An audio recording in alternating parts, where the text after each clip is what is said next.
Good evening, everyone. Welcome to another live show. It is Sunday, April 26th. It's just after 8 p.m. on Eastern Time, 7 p.m. Central.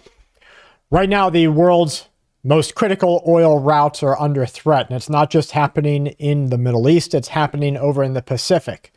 Global supply chains are hanging by a thread, and cyber attacks on infrastructure are no longer a what-if scenario. We're starting to see them every day. These are all things happening constantly while governments stay quiet or, in fact, black out the media over the scale of this. At the same time, major powers aren't backing off. What they're doing is tightening control and resources and getting ready for a world in collapse. The alignment of what we're seeing, the positioning of the government and the military, this is exactly the kind of slow-moving buildup that history shows us that happens right before things spiral out of control. Folks, you're watching Full Spectrum Survival here on YouTube. I want to thank you and your family for taking the time out of your night here to talk with us. We have a lot of things that we're going to cover that we weren't able to get to in this afternoon's broadcast. A lot of video. Now, the trending topics on almost every piece of social media are people saying that the attack against Donald Trump and the presidency, the administration, was in fact a staged event. Unfortunately, we're at this point in time where there are so many realizations that what our governments have done in the past, what other governments do right now, the realization is that we are looking at a government willing to sacrifice a lot to stay in power. And so when we start to see all of these missing scientists, the disappearing individuals, the face-turning and wish-washing of politicians and techno-mafia leaders, I think that we are seeing something much bigger than what it was initially presented to the world as. Folks, bankruptcies in the United States of America right now, farm bankruptcies. So these are the people who are bringing the food to your table. If you don't have farms, I mean, you're talking about 0.5% of the population will be able to eat if we don't have the same level of farming that we have had for the last 50 years. So when that goes away, well, now we're looking at something that is much worse because we are going to start seeing a huge depression all across the country, and this depression is going to hit every single household. This means that, well, for a lot of us, we're in trouble. 46% of U.S. farm bankruptcies have increased. We have 70% of those taking place in the Midwest. This is a strategic acquisition of American farmland by international banking cartels that control the currencies and they subsidize food. What they've done is they have pushed along the 2008 financial crisis. They started to buy up all of the homes across the country. How is that right? How have we let that happen? Endless lies, endless wars, endless inflation, endless money printing, endless oppression, endless subjugation of people, endless surveillance. The only path to freedom that we have is the breaking point in social order. Now, a lot of people are saying that's coming, and they're starting to say, well, it's time to get into your bunkers or get on land with your survival group. And at the beginning, I was like, well, that's kind of crazy. But now I'm starting to see that, maybe what is happening right now is kind of beyond the ability for most people to even understand, including this video. I've got Thomas Massey right here behind me. So Thomas Massey just sounded a red alert. I want you to listen for yourself. One of the things in the Farm Bill, I'm still trying to get out of it, was successful in getting this out of prior bills, is immunity for a German company called Bayer that makes glyphosate. This is not to grant farmers immunity. This is to grant the corporation immunity if they give if farmers contract a form of cancer or non-Hodgkin's lymphoma from this chemical. if this makes it into the Farm Bill, you won't be able to sue for that. And I know they're dealing with some similar legislation at the state level. One of the things... So they're discussing right now the fact that they're, just like they made it so that if you go and get your medicine from the doctor and your kid ends up with some sort of paralysis, well, sorry for your luck. That's just the way it is. You can't sue anybody for it, which means you can't hold anyone accountable for it. And when no one's held accountable for something, corruption always gains control and gains power. So that's their concern, that we're going to see that kind of thing take place. All right, this footage, I wanted to get to this on this afternoon's broadcast because this video is absolutely wild. This was during a lightning storm. This was in Springtown in the USA, near Fort Worth. This is in Texas. They say that a lightning strike hit a gas line, causing a large gas break.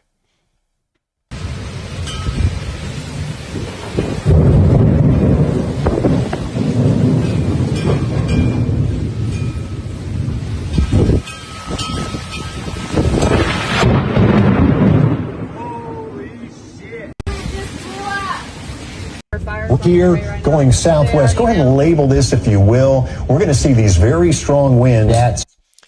Now, I'm as good of a tin hat wearing conspiracy theorist as the next guy.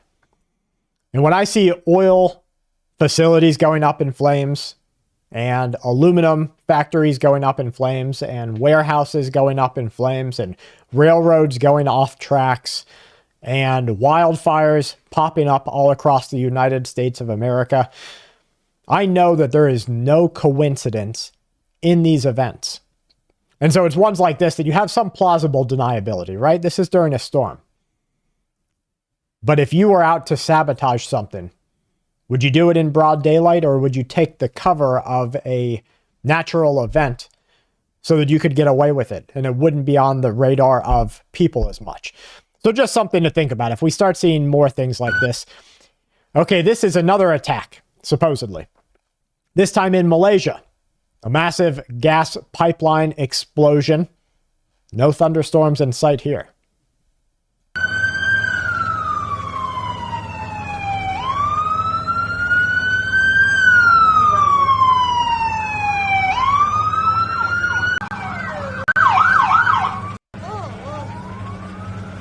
All right, let's keep on moving. This is Governor DeSantis. So this is the Florida governor. Now, in tomorrow morning's broadcast, I've got some information about the bunkers that are being built across the United States of America and New Zealand and France and Poland and Finland and Russia and all these other countries. They're building bunkers for people to escape into in the event of something large. Now, they're not specifying whether that large event is one thing or the other. If you're Jeff Bezos or Elon Musk, you probably have the money to pay for a small paramilitary force to protect your family and bring their family along with, so that you're not just looking for single guys who are just out for themselves. You say, hey, we've got room for your family too. Come and make sure that this bunker stays secure. Now, in other parts of the world, they're telling people in your backyard to get a bunker built. Here's Governor DeSantis showing the Cold War era bunker that they make sure to keep in current order. The ladder, it goes down. I don't know if you guys want to crawl in and try to get a shot. I don't know how the light will be, but be my guest. I mean, it goes down pretty. I'll take a peek. Go take a peek. So where does it go up to? Kenny says, people are planting gardens, Brad. It's a start, but will it be enough and soon enough? Do we have enough time to save ourselves? The president read the remedy to us from the book of Chronicles. You know, I'm a firm believer in get even one thing planted. I don't care what it is, because that's one less thing you have to eat their poison for. And that's another thing that is going to create a wildfire break between you and the wildfire of chaos that is there. And so every single plant you get in the ground, every hunt that is successful, every fishing trip that is successful, every bit of soap that you make yourself, everything that you do there increases your ability to survive the long run. So I'm a big fan of people getting everything that they can done. Okay, this should have made mainstream news everywhere. This is a floating power plant from a Turkish company that arrived inside of Cuba. And it looks like maybe they took the original video down. But you know, Cuba is under an embargo by the United States of America right now. And as part of that embargo, we're trying to pressure Cuba so that they have to do whatever we say before we send in the military. And there's a lot of information suggesting that that's going to happen very soon. There's a lot of people suggesting that it will even begin before the Iranian event is over. Speaking of the Iranian event, they have all but said that they are stepping away from the negotiating or ceasefire table, and the Iranians are fully prepared to get right back into the beginning stages of World War III. Rick Robb says, I'm ready for the zombies. Hey, if you're ready for zombies, you're pretty much ready for anything. Let's look at this video. This is from that attack. Have they identified this guy yet? You know, I haven't paid attention because once the event was over and I saw what had happened there, I didn't go and see if anyone dived in and was able to identify who this guy is, who just sits very lackadaisically while special force like teams come out to clear the room. This was after the attack at the White House Correspondents' Dinner. Who's in the room? Secretary Pete Hegseth is in that room. You've got Scott Bessent in that room. You have Tulsi Gabbard in that room. You, of course, have J.D. Vance in that room, naturally the President of the United States. And as John mentioned, the White House Correspondents' Dinner is where we are presently broadcasting. Whenever I see things like this, it always makes me think, hey, I'm glad you're here too, Lady T. It always makes me think that somebody knew, right? Somebody had to know that it was a no big deal, that there wasn't going to be any secondary action. So I'm always kind of considering those types of things. It's flashing. Over here, they zipped out of nowhere and immediately got behind me with the lights flashing. There was no crime committed. No, I don't have a warrant. But Kyle Dosman is getting used to sitting in his car. I don't think this warrant has been on this car for very long. And answering questions. I continually am getting pulled over. I can't really use my truck in any fashion. Now, you know that we have entered into a techno-mafia surveillance state, full enemy of the state style. Watch every human, watch every citizen, categorize them, make a folder on them, see what they buy, see what they do, where do they go, how often do they work, what days are they home, what locations are they passing, how much do they fill up their vehicle. Every aspect of the American life has been filtered through data. Now, this guy shows just how south that can go. So they've got a warrant out on a license plate that's just one character different than his. His is a 0, and they're looking for an O, or it's back and forth. Maybe his is a letter O, and they're looking for a 0. And so what this guy does is he's getting pulled over by the cops because the interstate system that surveils every highway, every streetway, and it's going into these massive data centers, it picks up that his license plate just passed a camera. That information goes back to the data center. The data center, with ties to Palantir and everyone else, and local and state, interstate government, it says, hey, we've got a hit. It then sends that hit back to the closest police vehicle that can get behind them at a stoplight and pull them over. You might think that, okay, that's all right. If you're not a criminal, you have nothing wrong, nothing to worry about, until you get mistaken. And it's only a matter of time until someone doesn't take too kindly to their mistaken identity and they feel like they are being oppressed. And then we'll see the step 1, step 2, and step 3 stages of social unrest take place. To my doctor. I went to my doctor the other day and he sounded and looked so defeated. He sat there wearing jeans, which I don't care. I could give a crap what anybody, however someone presents themselves. But he just sat there and he's like, yeah, how can I help you today? And he just sat there on his little laptop, probably pulling up, the doctor version of ChatGPT. And I'm saying like, okay, well, this is going on. And you're just seeing him clickety-clacketing away. And he's just like searching for whatever drug that he's about to give me or like whatever. And you're like, yeah, no, I don't really want to go the drug route. I was thinking like, do you have any information on maybe like a more holistic approach or like possibly finding out the root cause of like why this is happening? And he's just clickety-clacketing away and he's like, do you need any other prescription refills? And I'm like, good God, what happened to you, sir? Like, who hurt you? Like, imagine going through your life, going through all of that schooling just to be and all of that debt, be a shill for big pharma.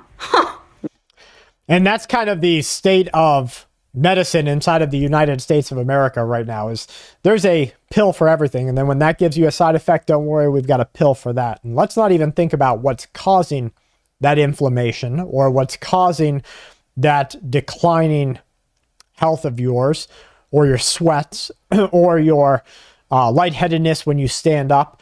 No, instead, let's just give you a medication and try it out, right? They call it practicing medicine for a reason, because you're their guinea pig, and they're going to practice on you. Well, this video hits close to home for me. Utah, from where I'm from. Most people that are paying attention and who have eyes to see know that when the government puts out a narrative, it's most likely manufactured. From every false flag to create another fake war, from depressions that will lead to economic instability, even down to most natural disasters. Even those are manufactured. So there's some big energy shortages, right? Like, for example, in Europe. Somebody asked, where is Zach? Where's my oldest son? So he is actually, I'm really proud of him. He is into Dungeons and Dragons, which I think is a great way to work your creativity. And he creates pretty realistic and sometimes even modern day scenarios for the people. He gets paid to do it.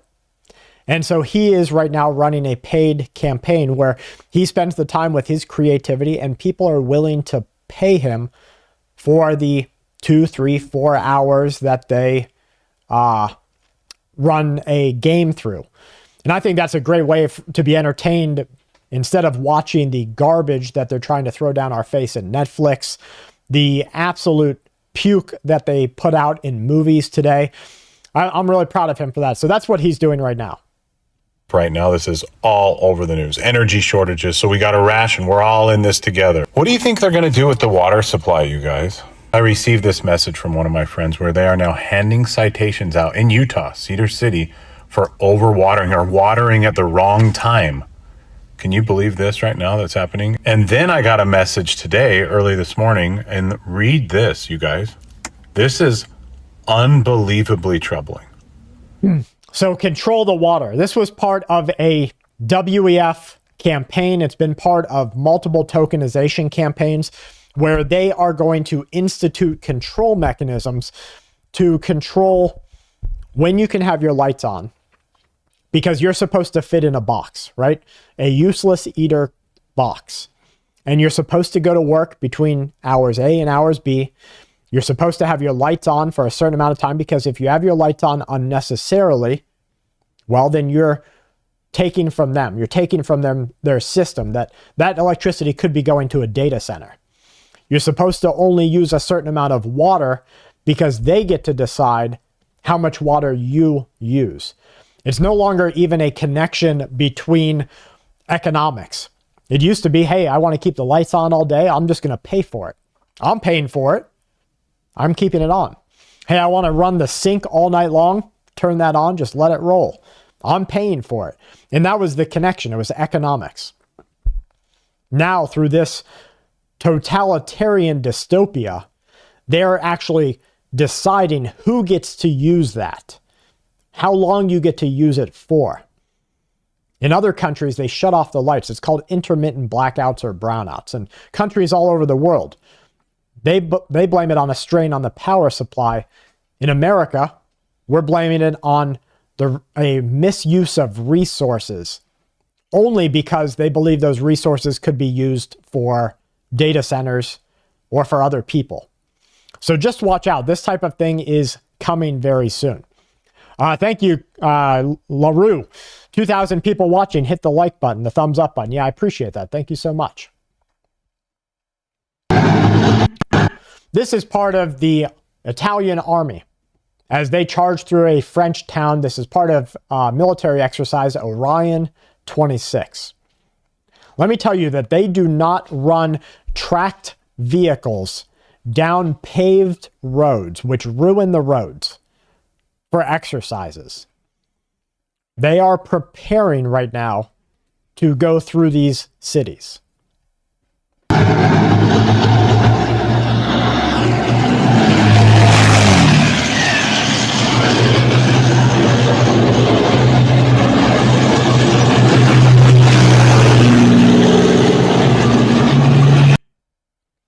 All right, let's see what else we've got. Here is the Greek Prime Minister.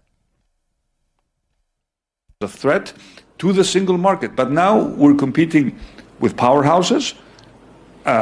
China, which is, as the president said, heavily subsidizing a series of sectors and is expanding in high-end manufacturing.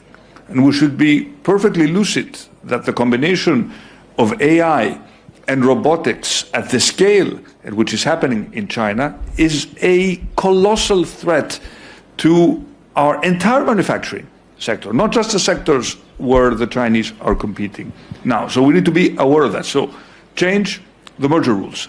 The threat to the single market. But now we're competing with powerhouses. Are you on the phone? China, which is, as the president said, heavily subsidizing a series of sectors and is expanding in high-end manufacturing. Kelly just came over and asked me to check the cameras to see what's outside, because she's outside and situationally aware and understanding what's going on in the kind of environment that we are living in. She said check the cameras in a certain location, make sure that there weren't any, wasn't anything, any undue business at that camera. I didn't see anything, so I just handed off the phone to her so that she could check the cameras. But it's a good time to remind you guys that the surveillance that you have outside of your house is a edge that you can keep for the state of the world that we are in. Before you step outside of the door, you really should know what's going on outside of your house. And you should have a place that you can look, and you should have your surveillance pointed into areas where you could be accosted. And only by seeing outside, now you maybe have dogs, and tell me if I'm wrong. You guys please in the comments, because I love a dog. But a dog, unless very highly trained beyond a dog. So you can have a dog and you can love it as your companion. And yes, it will bark when it sees someone. And yes, it will bark 80 other times. Cats, here's something. Here's the other dogs barking miles away. I believe you have to have real visual surveillance so that you know what's going on outside. So please make sure you take that into consideration for you and your family. And we should be perfectly lucid that the combination of AI and robotics at the scale at which is happening in China is a colossal threat to our entire manufacturing sector, not just the sectors where the... So here we have multiple countries warning. Every country out there, they're putting out warnings on AI. If you look at what these nations are doing, like the United States of America right now, they have accepted that if you're not the leader in this field, then you're going to be left behind. My question is, what is really the end game here? What is really the goal? And I think the goal is much less a freedom of the people and a new understanding of our world. And I think the goal is much more akin to what they have shown us with their own actions over the course of the last 100 years. There is nobody out there that wants the bettering of humanity, at least as far as I can see it. And maybe I'm wrong. Maybe you guys down in the comments, you let me know. But I believe that their goal is something much more nefarious. Gas prices are off. Yeah, gas prices are awful. We're being gouged by the gas companies. We get zero oil, from Iran, and we're actually exporting it. I know it's a commodity, but we give the oil companies billions of dollars in subsidies, and it's not right. They're ripping us off. But President Trump has orchestrated another ceasefire, and I'm confident he's the deal maker in chief. Yeah, gas prices are awful. I think all of the politicians have pretty much come out now and said there is zero expectation that your cost of living is going to go down. And when they admit that we're just going to continue to see a ruining of the American dream and a conversion into a work until the day you die society, while there continues to be insider stock trading in politics, while there continues to be an affront against the people rather than an affront against conglomeration and monopolization, I think that you and I, if that's not reason enough, forget all the AI problems, forget all the alien disclosures they keep trickling out, forget all the missing scientists, forget all the nuclear weapons of Iran, forget all the bioweapons that they're making, forget all of the war between Ukraine and Russia and Israel and other nations. Forget all of that stuff. If you're not a prepper or a survivalist, just because they're going to make your life worse next year than it was last year, then you are willfully denying the state of your own existence. And I talk a lot about it, but it is a burden of reality, right? It's a burden of truth, the burden of knowledge. And to understand how bad things are, you have to hold that, you have to carry that backpack. And if your backpack is full, what offsets it? Get a bigger backpack, get a better backpack. Have one with hip stability. Have one with more padding. There are things you can do to offset that burden of information. All right, let's see what else we've got going on here. 大家好，我是航海姚哥。现在我们船正航行于霍尔木兹海峡。 Okay, I'm going to mute this because it is in Chinese. But watch what's happening. This is a report from a Chinese citizen in the Strait of Hormuz on these ships. So the fact that you've got this one burning vessel behind him, and then he starts discussing how on their ship they have zero food left. And they're now resigned to try to catch food out of the ocean. Just watch. 赶紧过去，船上已经弹尽粮绝，库房里面现在只剩下一点泡面，还有2袋面粉，还剩下一点肉，剩下的啥都没有。现在也没啥办法，船员一致商量好，只能去包饺子吃了。吃完这顿饺子，后面的话只能钓鱼吃鱼了。来吧，兄弟们进来看看。So they're kind of divvying up, and this is what a survival compound that isn't prepared for the length or the duration of a conflict will look like. You're very closed in. You might as well, and that's kind of how you have to think about your survival retreat or your house or your homestead. You kind of have to imagine that you are in the middle of the ocean. And so if you can't use what is right outside, that means to hunt or fish, you're not going to get it. And so when we look at the rationing that is taking place on this ship, and we look at the desperation of the sailors on this ship, we can get a little glimpse into how bad it will be for much of America, for very many Americans. And I'm talking by the tens of millions. Imagine over 100 million Americans hungry. 很多人可能觉得大老爷们还会包饺子，我这样跟你说吧，跑船的10个人里面得有9个会包饺子。来，兄弟们，看我们船边的兄弟们包的饺子咋样吧？都说饺子是万万顺，吃完了肯定能去渡过难关。兄弟们，不知道为啥，外面的话叽叽喳喳的在那边叫，走，出去看看到底发生啥。我的个乖乖，外面全部都是海鸟，这到底发生啥事了？看着外面的话天色昏暗，突然的话感到莫名的恐慌。工作的话已经是不干了，现在所有的船员全部出来钓鱼，在船上钓鱼一般的话没有用鱼竿的。你看。So you see them hand fishing, just using their hands there because they didn't They didn't get on this ship. Remember, they loaded up this ship weeks before the crisis was there, weeks before the lockdown in the Strait of Hormuz existed. So the food they brought, they probably brought, by current sailing standards, about 30% more than they thought they would need. So they bring all that and then get stuck. And they're sitting on top of millions and millions of dollars worth of goods.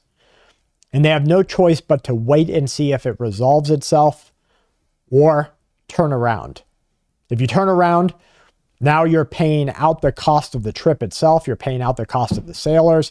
You're paying out everything else, and you're not getting any return. So the companies that they work for, first of all, will not let them turn around unless there's some sort of emergency beyond war, because a company doesn't care if there's war. A company only considers an emergency something that they could be held accountable or liable for. So they brought maybe 30% extra food on the ship with them, and it ran out. And so now they're hand line fishing. 全部都站成一排，兄弟们上钩了！我的个乖乖，这鱼是真不小啊！拽住了啊，千万别让它溜了。看看看啊，这鱼大大不大？起码它得有个10多斤啊！这边呢也上钩了。我的乖，这鱼咋这么黄呢？快快按住它头，真给它来。Well, they got one. I'm proud of them for that. 按住了啊，三宝。Now they're 对，对准打。getting it ready for the table. 来，有没有？呼呼！你看，我们船面水头又钓上来一条大石斑，拽了1个多小时才提上来。目测的话，这条鱼上起码得有个100多斤。兄弟们，你觉得石斑？ So what are you going to do? If you and your family run out of food, if you find that you don't have enough, what are you going to do? And that's the real concern. To what lengths will your neighbors go? Because you have to remember that your neighbors, thank you guys so much for the thumbs ups and the likes. And I don't know if they have hype options here midstream. If you do see a hype option, please click the hype button. So you have to think about not only what your lengths that you're willing to go to will be, but what are the lengths that your neighbors will go to when they see that they no longer have any food? Any dogs out? Are there any cats out? Are there birds out? When those are gone, when they have used all of those resources, and now they have to think about, well, what else can we eat? Because you need water first, of course. Water, you're going to die without it. But the hunger pains are usually what drive people. You see, when you're out of water, it happens so quick inside of the human body that when you're out of water, by the time you realize that you're effed, you're pretty much on your way to weakness, and you're getting close to your liver shutting down.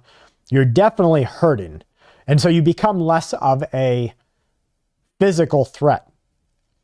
It's hunger that remains a physical threat device.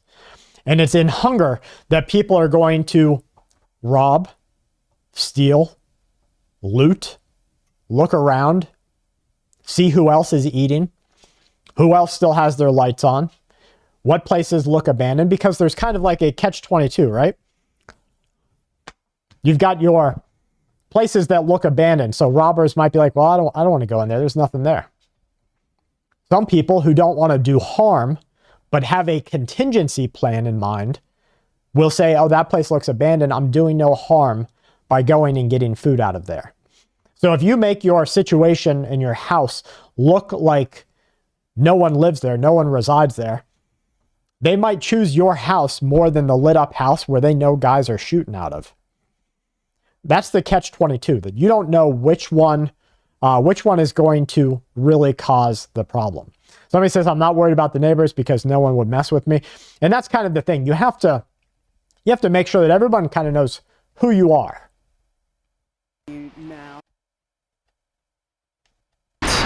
Now, and that is that Argentina has renewed its calls for negotiations with Britain over the Falkland Islands. It's believed to stem from Donald Trump's comments that the US is considering reviewing the UK Pentagon news conference today. Pete Hegseth was scathing about America's long-term allies. Let's listen. Europe and Asia have benefited from our protection for decades, but the time for free riding is over.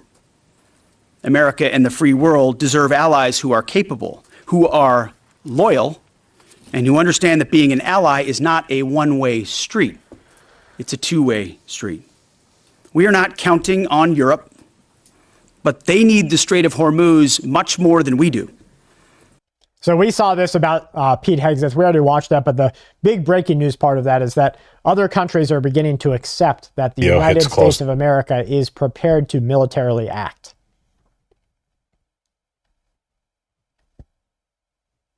Gases, carbon taxes already cover about 25% of global emissions, right? We should actually look at scaling this, right, to cover all 100% of carbon emissions. And beyond carbon, let's think about other aspects of nature that are easier to quantify. We probably will not be able to quantify everything on day one, but what about water? Right, that's also quite possible for us to start integrating systematically into current trading carbon pricing mechanisms. Did you hear that? Did you hear that? That is their plan, spoken freely, telling you exactly what they are about to do. I've been kind of like screaming on the rooftop for a couple of months now about tokenization, right? Tokenization. And tokenization means that every aspect of your life becomes a taxable, usable data point or product. In the beginning or near beginning of this broadcast, they talked about how they're starting to stop people from being able to use water, overcharge them, charge them a burden cost. And their next plan is if your house wasn't there, and that's how they think about your house, because that's the way that this corrupt society uses property allotments. You have to pay taxes on it, right? Luckily, if you're in a state like mine, once you're over 65, and my wife always tells me that you're only old as you feel, so I'm looking pretty good for a 71-year-old. But as soon as you don't pay those taxes, and somebody else can't pay them for you in your household, they take away your house. So this is a form of eminent domain that the US government, state by state, holds on to. And they're taxing, or they're data pointing, that if your house wasn't there, if they came in and took away your house, what could they do with your land? Could they grow food on it? Could they have cows on it? Could they put a data center there? Could they grow trees on it that can be turned into... No, I'm not 71. I was just saying that my wife says you're only as old as you feel, and the aches and pains are sometimes there. What could they do with the land that you're living on? Is it an apartment? What could they do with that? Could they put an apartment in you and your neighbors' houses to house the slaves that they'll have work in their future data centers, or for their universal basic income? So even the land that you live on is a taxable data point. And you just heard it directly from the mouths of the people who are going to do it to you. We should actually look at scaling this, right, to cover all 100% of carbon emissions. And beyond carbon, let's think about other aspects of nature that are easier to quantify. We probably will not be able to quantify everything on day one, but what about water? Right, that's also quite possible for us to start integrating systematically into current trading carbon pricing mechanisms. Gases, carbon taxes. So the pricing mechanisms that they're talking about are exactly what the new Palantir contract that the government just gave that no bid contract to Palantir for. That's called One Farmer, One File. It is a pricing mechanism. And soon it will be, it probably already is, one citizen, one file. And that means when you pull up, let's say for an example, Paco Pajalo, one of our viewers here, or when you pull up I am Artness, or I am Tartness, what does that show them? Now think about all the things that they could show about you. Well, they could show for me, I'm a bald-headed, probably in my 40s dude, mostly active. I enjoy the same shirt every day, the same pant style. I'll buy 10 shirts of the same kind. I'll buy 10 different shorts and pants of the same kind. I don't mind driving an old beater truck. So what does that make me? What's my threat tier? Or what is, caffeine addict? Well, you've got that right. Got some Doom Brew right here off screen and some lemon water. I enjoy some lemons. What's my health like? What's my watch pattern like? And my brother used to be in a business that relied upon certain types of leads. For anybody who doesn't know, a lead is basically a person likely to purchase a product from you. And lead generation went away from people filling out, hey, I'm interested in this, whether it's mortgages or real estate or cars or whatever. And lead generation turned into a file, one person.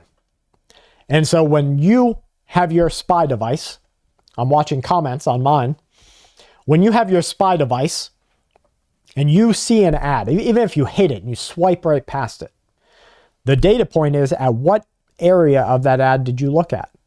Was it a attractive woman? Was it an old dude similar to you? Was it a product that they think you will like, hidden in a cascade of other products? And so lead generation became about your mentality, not your wants and not your intentions. So the data point of one human, one file is exactly that. They will know everything about you. Somebody says, just because I'm paying for the water doesn't give me the right to waste water.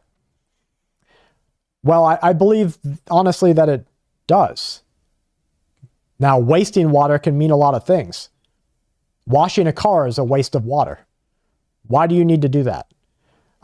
Having a manicured, beautiful, but for all intents and purposes, useless lawn in an HOA is a waste of water. I believe that there's no difference in their mind between somebody running their sink with no one there, or a toilet that barely flushes your excrement down, and somebody washing their car. And so the next thing they're going to go after is the car washers.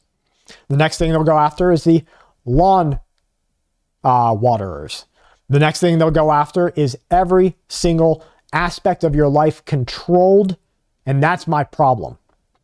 That's the removal of freedom into totalitarianism, dictatorism, and complete control of your life. So that's kind of my point there. All right, let's see what else we've got going on here.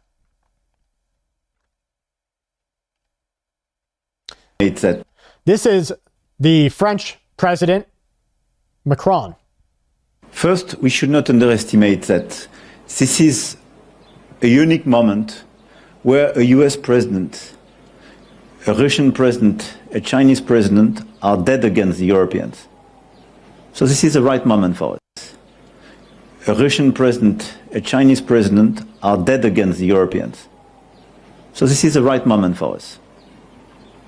So Macron says there that the Chinese president, the European president, the Russian president, the US president, they're all dead to the Europeans. And this is the bifurcation. This is the fork in the road that I talked about maybe 2 years ago. And in that fork in the road, the one-time allies, which were just allies by contract, not by deed, the one-time allies of the United States of America would begin breaking away. Hey, Zach, I'm glad you came on, even if it's late. One person asked, how do we take America back? Well, the plan was set up for you not to be able to. And there's only one thing holding back a complete dictation of your life. Only one amendment of the U.S. Constitution stops them from doing the absolute crazy things that they're doing in other countries. There's an understanding right now in constitutional law and in social psychology. And that understanding is that we have reached past the point of no return, and that the only change that will come to the United States of America to avoid dictation will be civil war. I don't want that, and you don't want that. Not because the way after the bloodshed wouldn't possibly help the constitutional republic of our nation, but because the in-between period, when it's absolute madness and enough people have to lay in streets picked up by cadaver carriers, it's that in-between period that is absolutely going to suck. And that's the suck that I don't want for my family. I don't want for anybody's family. So I'm hoping that something else will change, right? That's why we're preppers. You hope for the best and you prepare for the worst. Unfortunately, I haven't seen any good signs that the worst isn't coming.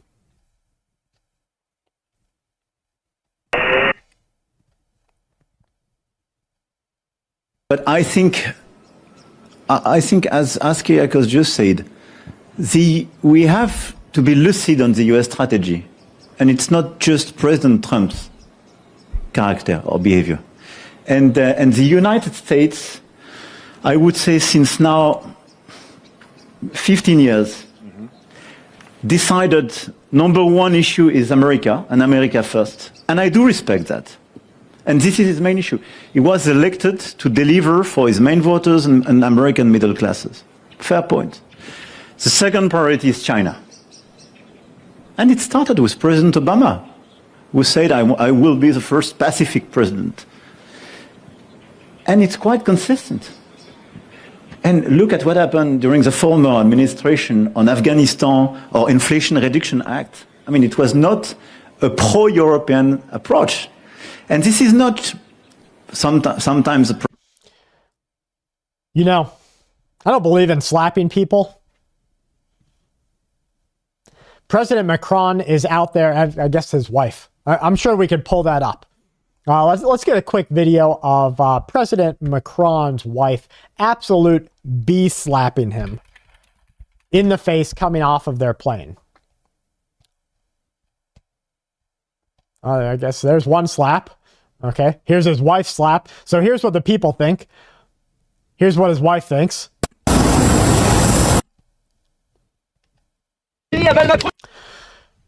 Now, President Macron, he spells it out right there. That after the billions of dollars, yeah, wife, I know. The wife is in parentheses, okay? After billions of dollars that we have given these sucking countries, absolute leech countries, and the stand up in front of them defense that we have been the bouncer at their shooty nightclub for decades.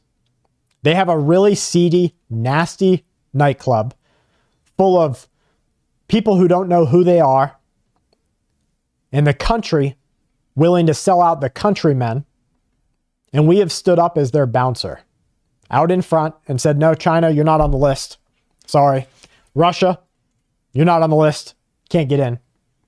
And after giving them that safety for decades, and what bites me worse is the billions of dollars of your tax money that we have given them that they've kind of maybe given a little back to the politicians who did it. A little, little ball cup of money back.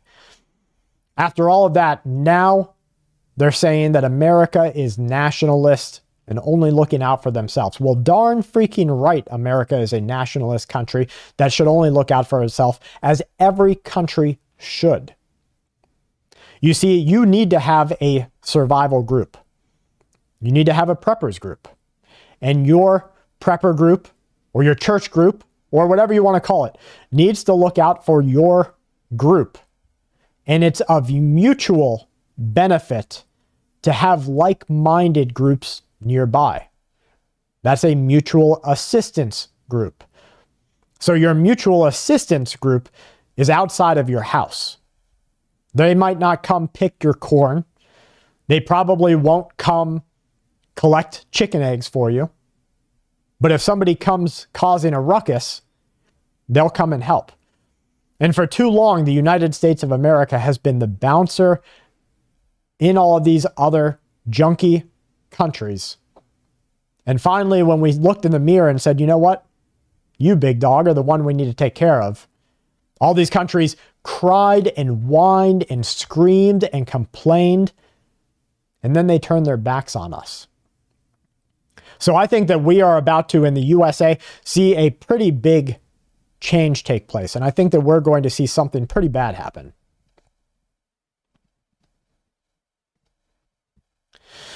Well, you probably don't see much about this. Let me see if I can get it out of the advertising. No, let me go somewhere else with it.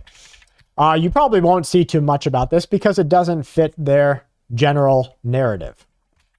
Well, not just the Iranians, and it's not just the Americans that are taking over ships. It's also Somali pirates. Now, we don't hear about Somali pirates too much because they necessarily don't want you to think that piracy still exists out there. And I guess this doesn't want to work for us. But anyways, it was a story about the Somali pirates taking over ships. This is a member of the National Security Commission of the Iranian Parliament.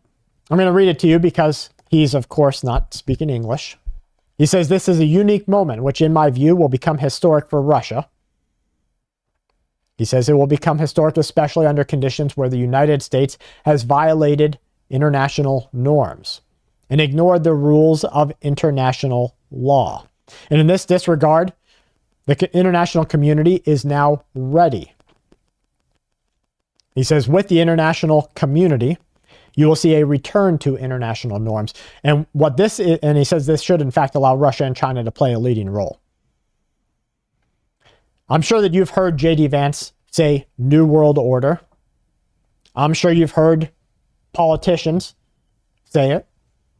I know you've heard Russia say that a new global reckoning is here.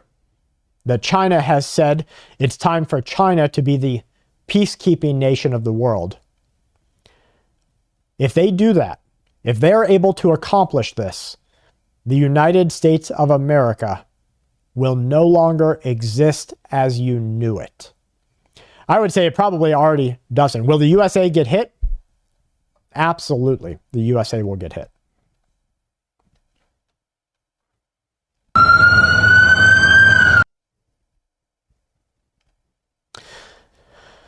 Okay, this is in China. This is the future that America will have. It'll be just like it used to be. Servitude. So these are people working inside of factories where for your work, you get to have your little bunk. And you get to share your little bunk with other like-minded servants.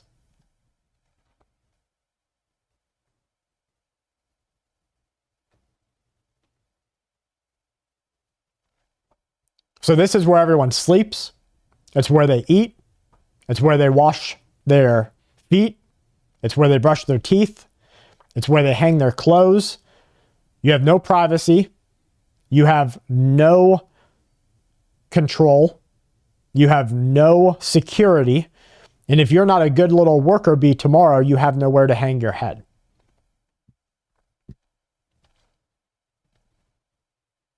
I don't need your aircraft. I don't need your aircraft carriers after we've already won. So, you know, those things are very disappointing. And you have to remember, we have 45,000 troops in Japan. Thank you, Lap SWAT. $5 super chat. Do you think these globalists will be defeated? Have you ever seen the soy? Yeah, what they're trying, you know, they just made it legal in states across the country to use human remains as fertilizer. So it's almost like they're planning to make sure that you eat a human one way or the other. Do I think that the globalist agenda will be defeated? My eyes tell me no, My brain tells me maybe. My heart tells me yes. And my eyes tell me no, because I haven't seen anything that doesn't show me a willingness for corruption to win. Even the politicians that want to do good, we keep seeing over and over again that it might be good, it's just not good for you. So my eyes tell me no. My brain tells me possibly, because there has to be a way, right? And the many, which are the people, you and me, the many have to wake up at some point. And even if it's just through a very peaceful way. My heart tells me yes, because without hope, you've really got nothing. So that's kind of my viewpoint on that. Trump is discussing all the troops that we have. 45,000 in Japan, 45 in South Korea, 50,000 in Germany. And he says, when we defend all these countries and ask them, do you have the help for us? They looked and shrugged and said, would it be okay if we didn't get involved? Well, here's an oil refinery on fire. Never seen anything like this before. Definitely haven't seen dozens and dozens of similar events since the Iranian conflict. Well, first of all, as far as the Middle East is concerned, it is completely unacceptable for one country, that is Israel, to have developed the nuclear weapons and sometimes to declare their intention to use nuclear weapons, and at the same time to deny another country, which is Iran, a sovereign country with its own independence, from developing nuclear weapons. Now, Iran has repeatedly reaffirmed that it has no intention to develop nuclear weapons, but it has the right to... Okay. Just to dial this back, okay? Let's just say, for an instance, you have a crazy, threatening neighbor. This is completely fake. You have a crazy, threatening neighbor, and he's got a bullseye, a sight picture of you. And he says, I don't intend to use this, but you can't make me not use it. Do you think that he has the propensity to use it? Yes. Or else he wouldn't be holding that sight picture. And so that's how I view this Iranian conflict. That they might say all day long that they have no intention to use or make even nuclear weapons. But if they're reserving the right to do it, then they have an intention to do it. This is very clean, non-double speak. They want to do it, if they haven't already, because the FBI, the CIA, they've already said that they have possibly 11 already built. Talking about activated operators inside of the USA. Yeah, I think that that's right. Not just in the USA, but all over the world. We have activated operators who have a goal to sow agricultural and economic destruction. And then after that stage is over, it's going to turn into social destruction. And that's the concerning part.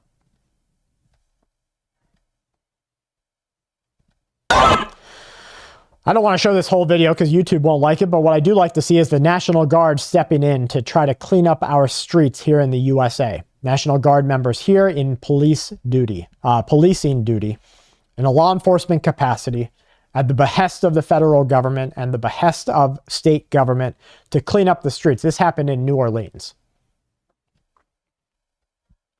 Ultimately, he is the final decision maker, and he makes decisions in the best interest of the United States of America. And he doesn't care about the political consequence. He doesn't care about what he knows the fake news media will write. He does what he truly feels is in the best interest of our country. And when it comes to Iran, of course, that is ensuring that they can never obtain a nuclear bomb, which they were very close to doing. And President Trump and his negotiating team found that the Iranian regime was pushing us around, stringing us along. They were looking forward to enriching more uranium to build these deadly weapons, and they were getting ready to attack our bases, our troops, and our allies in the region. And President Trump...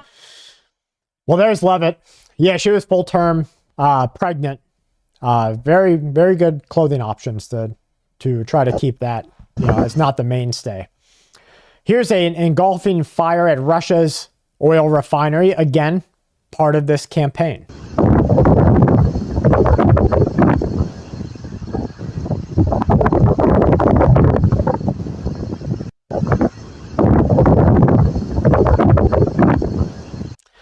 I want to talk real quick. Renee Woolett says, everybody needs Jesus. Just breathe. He's got this. The Bible tells you it's your job to fish. Tells you to pick up the sword. Tells you to act. Oh, my lovely wife just brought me a new cup of doom brew. Tells you it's your job. Just in that same way, it's your job to be a prepper or a survivalist or a mother or a father, and to act accordingly. So faith, I believe, is very important. Don't get me wrong. I'm not saying it's not. But it is important that you understand you have physical, on this earth, responsibility. And that responsibility is, best wife ever is right. That responsibility is for you to act in accordance with your faith, but for you to act. Because Jesus taking the wheel is going to take everybody right off the side rail. So let's go ahead and see what else we've got going on. The president is expecting this spike in oil to be temporary, but, the inflation story is still unfolding. We are expecting to see the impact of the spike in oil in the next inflation report. How long would you expect it will take for oil prices to come much lower, come back down? Well, the good news is that if you look at the kind of things that have been happening in the Gulf, that we have the straits that have been, we've had some ships trickling through, but there have been very few assaults on things that can't be fixed more or less right away. And now, he's wrong in that, because there's been plenty of assaults on things that can't be fixed right away. We're looking at a 3-year timeline to rebuild, and my biggest concern is that here inside of the United States of America, we're at a 2 to 3 year window for us to be able to take the very rich, we are rich in resources, for us to be able to take those resources and make daily use of them. 2 to 3 years. And that's the gap that Trump is filling right now with war. In between now and then, after having the government sell off the American people and our resources for decades, somebody woke up and said, you know what? We're about to be royally effed if we do not act. And so they had to make a bridge here between what happens in 2 years when we do have full sustainability, or even more sustainability, and what happens after that. So a nationalist approach is definitely what they're going for. But you see, oil refineries attacked, warehouses attacked. Here's another one, petrochemical refinery.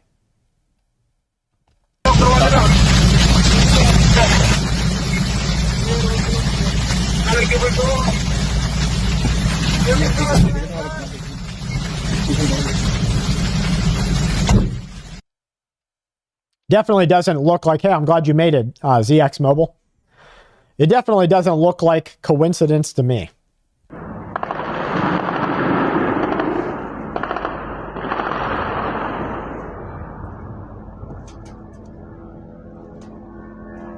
I'm glad you're here. Yeah, that's the funny thing. Oil was out of the purview of people for a very long time. That even the sub-products of basically everything we touch is oil. I showed this on a recent live. My kid made me a bead art, petro derivative. The pieces for SD cards, for cameras, petro derived. The plastic in this pen, oil derived. The plastic and other bits and pieces and the components inside of this controller, oil derived. The plastic of this pouch, oil derived. It's all from oil. And so if you don't have complete control of that, you are sold out to somebody else. Yeah, you can see it coming. That's for sure. Good evening, DJ Harry. Hey, we're glad to be here, man. I'm glad you're here with us.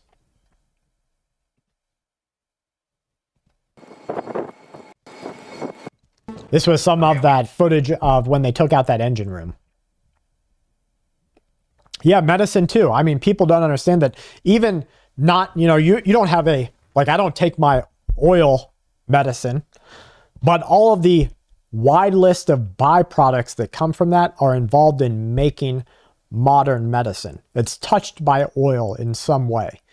And I'm not just talking about the large food grade plastic vats that they put it in. I mean, actually the chemical reactions that take place are touched by oil in medicine.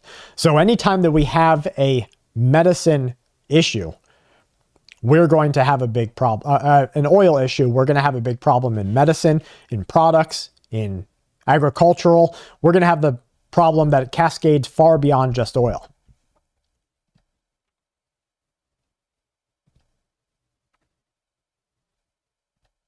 Foxtrot, Tango, 4, Hotel, Mike, Uniform. All right, let's see, folks. What have we got here? Here's a recent patent.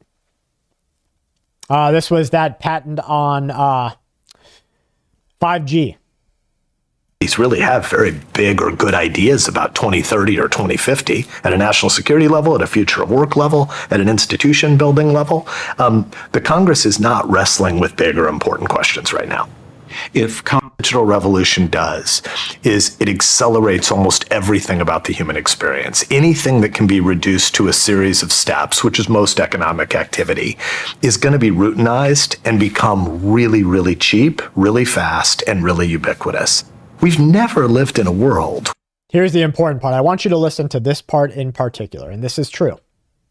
Where 22-year-olds couldn't assume that the work they did, they would be able to do until death or retirement, and we're never going to have that world again. So he warns, this is the Nebraska senator, that we have never lived in a world where the young adults, the people just getting into professions, the people who are just getting into building their careers, didn't assume that they could be a veterinarian for life, a dentist for life, a construction, a builder for life, a electrician for life. And this is right now what we are seeing. And Elon Musk put out that warning where without high yield universal basic income, there is basically no hope for mental health inside of our country, because within a 5-year span, we will go from a nation of riches and we will become a nation in ditches. And I don't know about you, but ditches aren't riches to me. And I think that that's kind of the game plan for them. Snitches get ditches, or is it snitches get stitches? Living in ditches. Who knows? But what I do know is right now they are planning for a downfall of every aspect of your life. I know that we're getting a little bit of a connection issue, so I want to give it a second to kind of clear up here. A nation of butches. Well, guys, thank you so much. We had over an hour here together tonight. Covered a lot of things, including all the things I couldn't get to on this afternoon's broadcast. And we spent some time together, so that's important for me. The takeaway for me from everything that I've seen from you guys in the chat and the community in general and the direction of events that are happening is that there is nothing, no matter how slow it starts to look in mainstream media, it's just beginning. This is just the beginning. And so as fathers and mothers or just individuals, you have time to start. And yeah, we're behind the curve. All of us are, right? Because I don't have a $3 million bunker and a private security firm.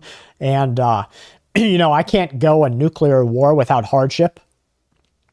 But I can survive. I'm only here because my great-grandparents survived World War. They were only there because their grandparents survived World War. You're only here because your family is a survivor's family. So make sure that you're doing everything that you and your family can to get ready. We have a lot of big changes coming, including what's going on in tomorrow's broadcast. Please make sure that you're subscribed. Give this video a thumbs up. Hype it if you see the option. And until tomorrow, guys, please stay safe and keep watch. Have a great Sunday evening.